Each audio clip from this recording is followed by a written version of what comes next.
విషాదకరమైనటువంటి పరిస్థితులలో ఈరోజు మనం ఇక్కడ ఈ సభ జరుపుకుంటున్నాం. కామ్రేడ్ నాగన్న జీవితం అంతా పోరాటాలతో కూడుకున్నటువంటిది, ప్రజా ఉద్యమాలతో పెనవేసుకున్నటువంటిది. కామ్రేడ్ నాగన్న ఆశ, ధ్యాస, ఆలోచన మొత్తంగా పీడిత ప్రజల విముక్తి కోసం సాగినటువంటి పోరాటంలో తను చివరి కంట నడిచాడు. నాగన్న భూమి ఆకాశం ఉన్నంత కాలం తను పాడినటువంటి పాట, ఆడినటువంటి ఆట, ఆయన ఎంచుకున్నటువంటి మార్గం, ఎత్తినటువంటి ఎర్ర జెండా నిలుస్తుంటది మన ముందు. ఉద్యమకారులు, పోరాట వీరులు, ప్రజా ఉద్యమాలు సాగుతున్నటువంటి సందర్భంలో ఎగిరే ఎర్రని జెండల్లో సుత్తి కొడవలి గుర్తై మనకు కనపడతాడు. ఒక నినాదమై, పోరాట రణ నినాదమై మనకు వినిపిస్తాడు. అమరవీరుల ఆటల్లో, పాటల్లో మనకు కనపడతాడు.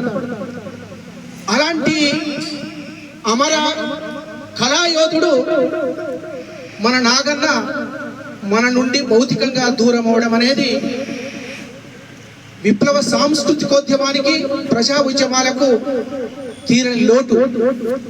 ఈ లోటును పరిపూర్తి చేయాలంటే ఆ నాగన్న ఎంచుకున్నటువంటి మార్గం ఏదైతే ఉందో ఆ మార్గంలో మనమందరము తుదకంట ఉద్యమంలో కొనసాగడమే నాగన్న ఆశయాన్ని మనమందరము సజీవంగా నిలపగలుగుతాం. కామ్రేడ్ నాగన్న ఈ ప్రాంతానికి, ముఖ్యంగా మందనపల్లిలోకి 1987 ఆ ప్రాంతంలో మందనపల్లికి వచ్చాడు. వారం రోజులు అరుణోదయ శిక్షణా శిబిరం, జిల్లా స్థాయి శిక్షణా శిబిరం కొనసాగింది. ఆ సందర్భంగా నాగన్న మందనపల్లికి వచ్చినప్పుడు అనేక పాటలు, బాణీలను తర్ఫీదు పొందించినటువంటి పరిస్థితి ఉంది. అదేవిధంగా గట్టుపల్ ప్రాంతానికి కూడా, గట్టుపల్లో కూడా జిల్లా స్థాయి శిక్షణా శిబిరాలకు కామ్రేడ్ నాగన్న వచ్చాడు. ఆయన నాయకత్వంలో అప్పటికే నేను ఇలాంటి సభల సందర్భంగా, అనేక కార్యక్రమాలు జరుగుతున్న సందర్భంగా పాడుతున్నటువంటి పాటల కోరస్కు నేను వెనకాల ఉండి కోరసిస్తున్నటువంటి కాలం. ఆ తర్వాత నీ పాట వింటూ నచ్చల్బరిన భయవనమయ్యింది ఆ వేళ, రాగమెత్తుకుంటే రామారావు నోట, జాతరలే కూడే జనమందరూ ఒక చోట,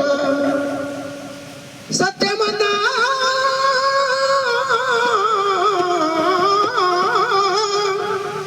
సత్యమన్నా నీ ఆట పాట, ఎక్కుతట్టిన తుపాకీ తూట, నువ్వు గొంతెత్తితే గోదావరిలో ఎలా ఎంత ఊగింది ఉయ్యాల. భాస్కర్ వాడిందా అన్నా మరుడు రా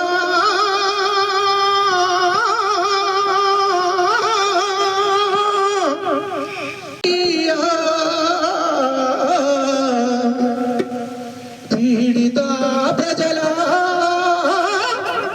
ఆశా జ్యోతి, అన్నా మరుడు రా మన రామ నరసయ్య, పీడిత ప్రజల ఆశా జ్యోతి, అన్నా మరుడు రా.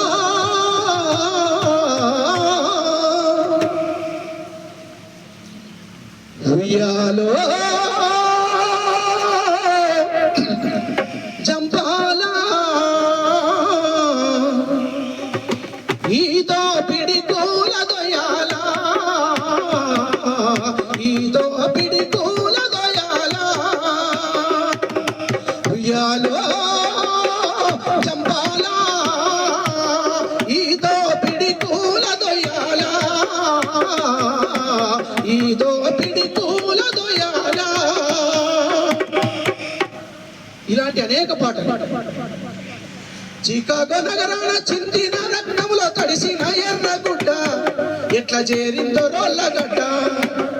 ఇట్లా కమరేడ్ లింగన్న సిపిఐఎంఎల్ న్యూ డెమోక్రసీ రాష్ట్ర కమిటీ సభ్యునిగా ఉన్నటువంటి లింగన్నను 2019 జూలై 1న కేసీఆర్ ప్రభుత్వం బూటకం ఎన్కౌంటర్లో కాల్చి చంపింది.